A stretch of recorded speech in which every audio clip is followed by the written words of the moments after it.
इस वक्त अगर कहे ना तो दुनिया की नजर टिकी हुई है पीएम मोदी और शी जिनपिंग पर, खास करके पश्चिमी दुनिया। और ये जो मीटिंग हुई, इस मीटिंग में दोनों तरफ से जो बातें कही गई ना, वो एक बड़े झटके से कम नहीं है पश्चिमी दुनिया के लिए। जानेंगे क्या कहा शी जिनपिंग ने और क्या कहा पीएम मोदी ने। लेकिन सबसे बड़ी बात, इस पूरी मीटिंग के दौरान शी जिनपिंग ने एक सबूत भी दिया कि वो भारत के साथ दोस्ती करना चाहते हैं। और ये सबूत था कि जैसा हम चाहते हैं वैसा ही आपसे भी आशा करते हैं। जानेंगे प्रेसिडेंट जिनपिंग ने भारत को कौन सा सबूत दिया, और ये सबूत सबके सामने दिया है। जियोपॉलिटिक्स में बहुत कुछ चल रहा है, दुनिया भर के नेता यहाँ पहुँचे हैं और हमेशा की तरह जानने को मिलेगा बहुत कुछ, इसलिए वीडियो को अंत तक जरूर देखें। स्क्रीन पर एक ट्वीट देख रहे हैं रिचार्ड हेनानिया। ये क्या कह रहे हैं? इनका कहना है कि भारत और अमेरिका की साझेदारी और रिश्ता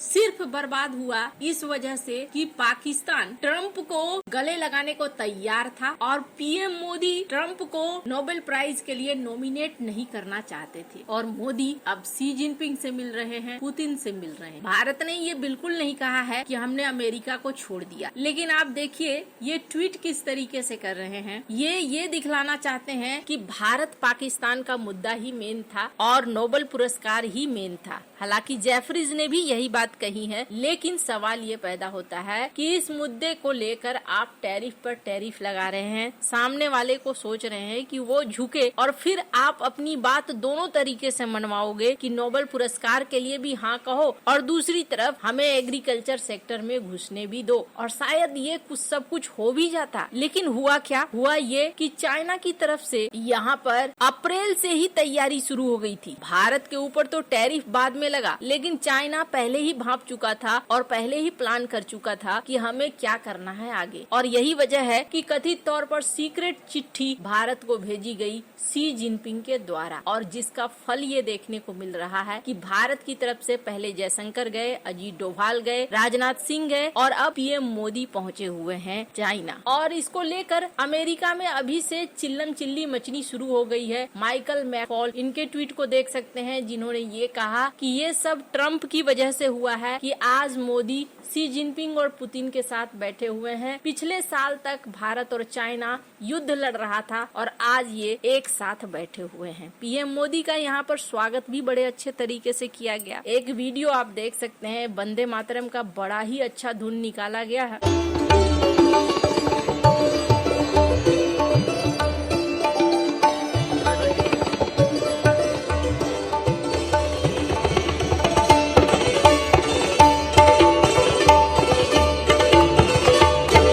देखने को मिला कि पीएम मोदी के स्वागत के साथ साथ यहाँ पर जो चीनी राजदूत हैं, उन्होंने भी उनकी तस्वीरों को शेयर किया और कहा कि अब ये एक नया मोमेंटम है जो जुड़ रहा है चाइना और भारत के रिलेशन में। पर आपको बता दूं, पीएम मोदी की मीटिंग से पहले शी जिनपिंग की एक और देश के साथ मीटिंग हुई थी और वो भारत का पड़ोसी था। भारत के पड़ोसी ने शी जिनपिंग के सामने एक बड़ा मुद्दा रखा था और कहा था कि ये चीज गलत हो रहा है, भारत ये गलत कर रहा है। और उसके बाद फिर पीएम मोदी की मीटिंग हुई। इस मीटिंग में शी जिनपिंग की तरफ से क्या कहा गया, स्क्रीन पर वीडियो देख रहे हैं। हालांकि ये चाइनीज में है, पर मैं आपको बताऊं, शी जिनपिंग ने ये कहा, प्रधानमंत्री महोदय आपसे फिर से मिलकर मुझे बहुत खुशी हो रही है। मैं एससीओ शिखर सम्मेलन के लिए चीन में आपका स्वागत करता हूं। पिछले साल कजान में हमारी बैठक सफल रही थी। दुनिया इस समय बदलाव के दौर से गुजर रही है। चीन और भारत दुनिया की दो सबसे प्राचीन सभ्यताएं हैं। हम दोनों ही दुनिया की सबसे बड़ी आबादी वाले देश हैं और ग्लोबल साउथ का हिस्सा है। ऐसे में ये जरूरी है कि ड्रैगन और एलिफेंट यानी चीन और भारत दोस्त बने और साथ आगे बढ़े। शी जिनपिंग ने आगे कहा कि इस साल चीन भारत राजनयिक संबंधों के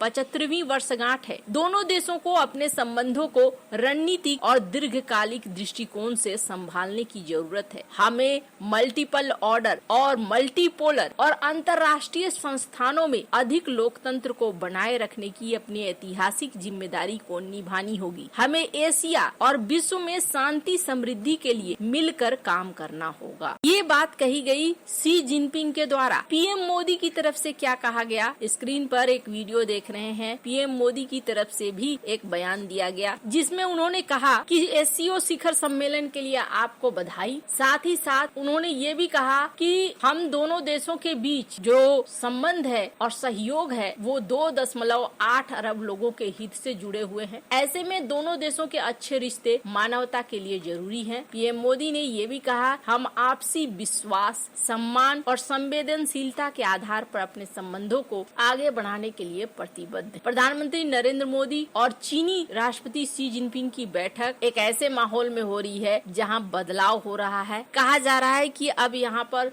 बॉर्डर को लेकर कुछ समझौते हुए होंगे। और दूसरी बड़ी बात ये भी कही जा रही है दोनों देशों में अब डायरेक्ट फ्लाइट भी शुरू होगी। कैलाश मानसरोवर की यात्रा भी यहाँ पर शुरू हो चुकी है। लेकिन अब सवाल ये है कि चाइना के ऊपर विश्वास कैसे किया जाए। अभी अगर आप देखेंगे तो जो जियोपॉलिटिकल सीन बना हुआ है, ऐसे में भारत को भी बाजार की जरूरत है, सहयोग की जरूरत है। तो समय के हिसाब से भारत चल रहा है। दूसरी बड़ी चीज है विश्वास। तो फिलहाल इस मीटिंग में एक सबूत भी मिला है चाइना की तरफ से, जिससे ऐसा लगता है कि चाइना विश्वास को बहाल करना चाहता है। स्क्रीन पर एक आर्टिकल देख रहे हैं जिस आर्टिकल में कहा गया कि नेपाल के ओली और शी जिनपिंग के बीच में जब बैठक हुई तो सारी बातें हुई, BRI वगैरह सबको लेकर बातचीत हुई। साथ ही साथ नेपाल ने एक विरोध दर्ज कराया। स्क्रीन पर नेपाल के राजदूत की बात भी सुन सकते हैं। समक्ष अहिले भइरहेको लिपुलेखको सन्दर्भलाई पनि उठाउनु भएको छ।